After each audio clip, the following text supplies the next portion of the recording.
Ici, sur cette scène de l'Institut français de Congo, défilent plusieurs artistes, percussionnistes,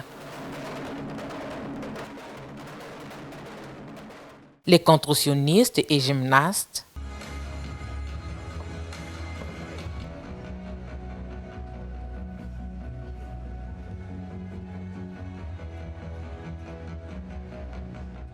et 4 tableaux des pièces théâtrales des jeunes UNESCO, interprétés par le pays hôte, le Cameroun.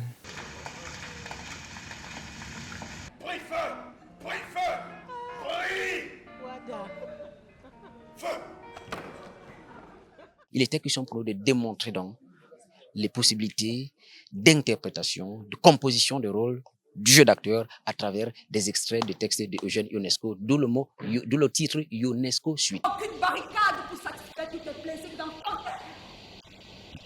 Ah, c'est ingrat. Je ne te rappelle même pas quand je t'étais mis sur mes genoux.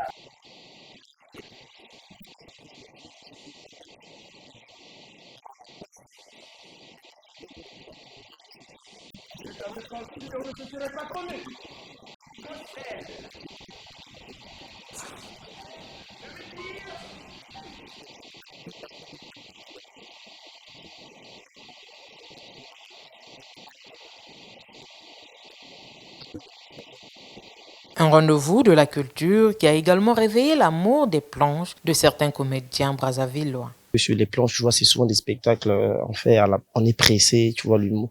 Mais ça se rappelle des beaux souvenirs du théâtre, quoi, où il y a une mise en scène, il y a tout un travail au niveau de la diction, au niveau de la mise en scène, au niveau du jeu d'acteur. Donc, ça m'a redonné goût.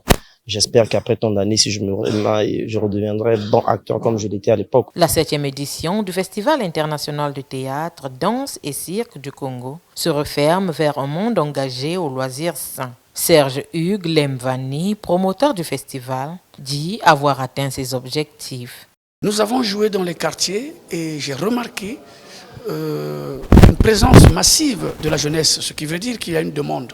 Et quand il y a demande, il faut qu'il y ait l'offre. Et pour qu'il y ait l'offre, il faut qu'il y ait un soutien à la création des spectacles des artistes congolais. Placé sous le thème « La culture comme moteur d'intégration et élément de la diversification des économies de la SFEMAG », Maloba, c'était plus de 20 artistes célébrés pendant 6 jours, du 28 avril au 3 mai, dans plusieurs sites à Brazzaville. À l'année prochaine pour la 8e édition Maloba.